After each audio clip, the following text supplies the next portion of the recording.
never slow up, no I don't take shit. I got no love for the fakeness. If you wanna play tough and wanna hate this, I'll always show up. I don't ever slow up, no I don't take shit. I got no love for the fakeness. If you wanna play tough and wanna hate this, I'll always show up and make a statement. I don't ever slow up, no I don't take shit. স্বাগতম সবাইকে ফিল্মফ্যাক্টস বেঙ্গলির আজকের বিশেষ পর্বে। আমি কৃষ্ণ এবং আজ আমরা এমন একটি সিনেমা নিয়ে আলোচনা করব যা আপনাকে মহাকাশের অজানা রহস্যের মধ্যে টেনে নিয়ে যাবে। 1979 সালে শুরু হওয়া এলিয়েন ফ্র্যাঞ্চাইজির নবম কিস্তি এলিয়েন রোমুলাস শুধুমাত্র সায়েন্স ফিকশন এবং হরর ঘরানার আরেকটি মাইলফলক নয়, বরং এটি মানব মনের গভীরতা এবং বিপদের মুখে আমাদের আচরণ সম্পর্কে নতুন কিছু শিখিয়ে দেয়। আজকের ভিডিওতে আমরা জানতে পারবো সিনেমার কাহিনী, সিনেমার চরিত্রগুলোর গভীর দিক, বাস্তব জীবনের সঙ্গে সিনেমার সংযোগ, শুটিংয়ের সময় নির্মাতাদের মুখোমুখি হওয়া চ্যালেঞ্জ, সিনেমাটি বানানোর পেছনে টিমের কঠোর পরিশ্রম এবং অবশ্যই সিনেমার শিক্ষণীয় বার্তা। তাহলে আর দেরি না করে চলুন শুরু করি। সিনেমার নাম এলিয়েন রোমুলাস। এটি পরিচালনা করেছেন ফেডে আলভারেজ। তিনি পরিচিত তার ভয়ঙ্কর এবং সাসপেন্সফুল কাজের জন্য, যেমন ডোন্ট ব্রেথ এবং ইভিল ডেড।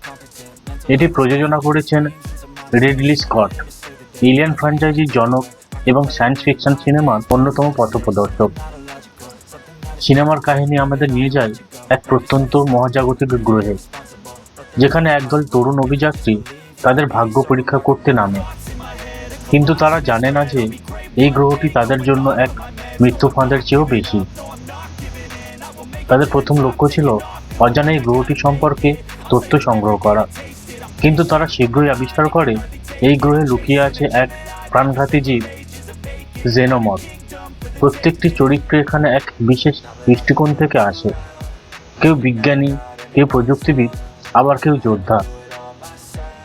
এই অভিযাত্রীদের একমাত্র লক্ষ্য হয়ে ওঠে বেঁচে ফেরা। কাহিনীর প্রতিটি ধাপে তারা বুঝতে পারে বেঁচে থাকার জন্য তাদের শুধু শারীরিক ক্ষমতা নয়, বুদ্ধি এবং দলগত সংহতিও প্রয়োজন।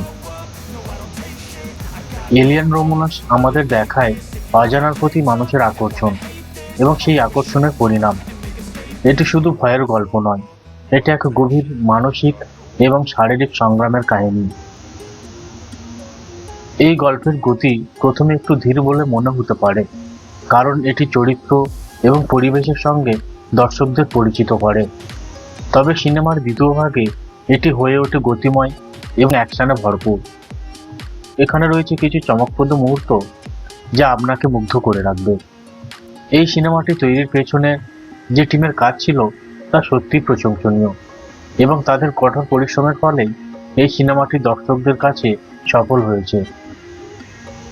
চলুন দেখে নিই সিনেমার পেছনের টিম কিভাবে এত কঠিন কাজটি করতে পেরেছিল। ফেডে আলভারেজ, যিনি তার পূর্ববর্তী কাজ ডোন্ট ব্রেথের জন্য পরিচিত, তার দৃঢ় নির্দেশনায় সিনেমাটি একটি গা হিম করা এবং চমকপ্রদ হরর থ্রিলারে পরিণত হয়। সিনেমার সাসপেন্স এবং দৃষ্টি নিয়ন্ত্রণে তার দক্ষতা ছিল অসাধারণ।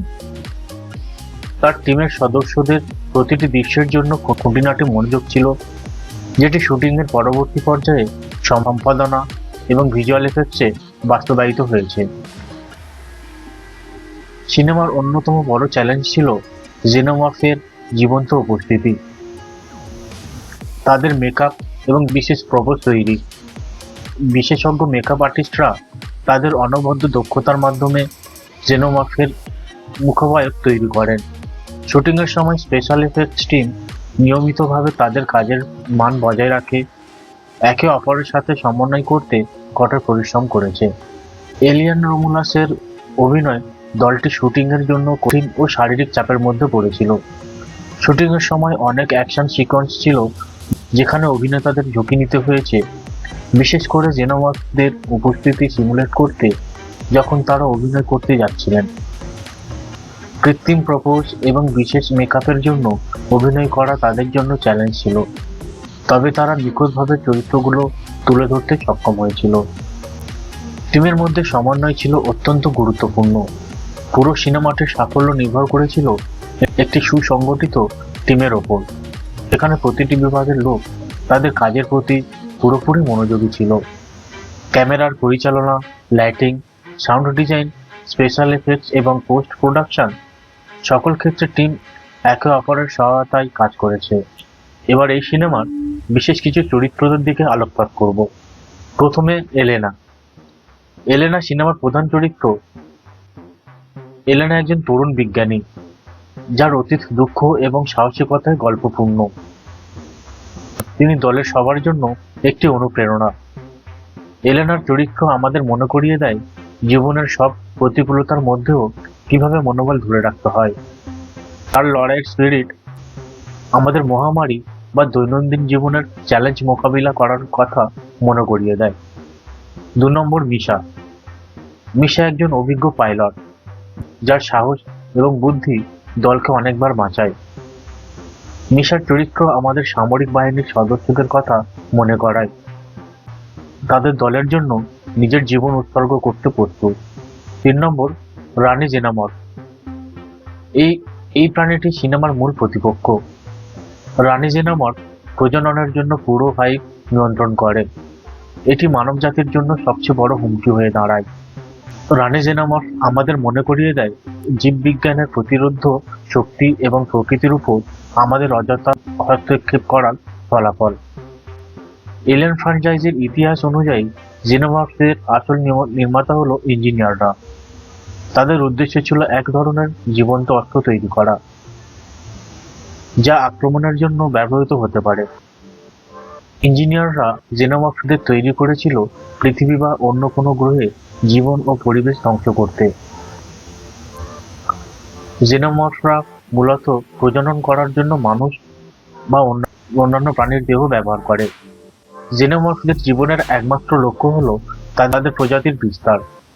তারা মানুষের মতো অন্যান্য প্রজাতিকে শিকার হিসেবে দেখে। তাদের এমন কোনো দৃষ্টি বা মনোবল নেই যে তারা একে অপরকে মারবে। তারা শুধুমাত্র প্রজননের জন্য প্রাণীদেহকে হোস্ট হিসেবে ব্যবহার করে। জেনোমর্ফদের আক্রমণ আমাদের জীবনের এমন কিছু দিকের প্রতি সংকেত দেয় যেখানে প্রকৃতির প্রতিক্রিয়া আমাদের জন্য বিপজ্জনক হতে পারে। যেমন অতি উন্নত প্রযুক্তি বা অস্ত্র ব্যবহারে মানবজাতি নিজেদের তৈরি বিপদের মধ্যে পড়ে যেতে পারে। সিনেমাটি দর্শকদের একটি প্রশ্ন করতে বাধ্য করে, আমরা কি আসলেই মহাবিশ্বে একা? এটি দর্শকদের মধ্যে রহস্য এবং ভয়ের অনুভূতি তৈরি করে। এলিয়েন রোমুলাস আমাদের শেখায় দলগত কাজ এবং সাহসিকতার গুরুত্ব। এটি দেখায় অজানার প্রতি আগ্রহ থাকা ভালো, তবে তার সঙ্গে দায়িত্বশীলতাও থাকতে হবে। এবার আমরা জানবো এই সিনেমা থেকে আমরা কি কি শিখতে পারি। প্রথমে, টিকে থাকার জন্য সাহস এবং বুদ্ধি কেমন কাজে লাগে। বিপদে একসঙ্গে লড়াই করার গুরুত্ব। আপনারা এই সিনেমা দেখে কি অনুভব করলেন?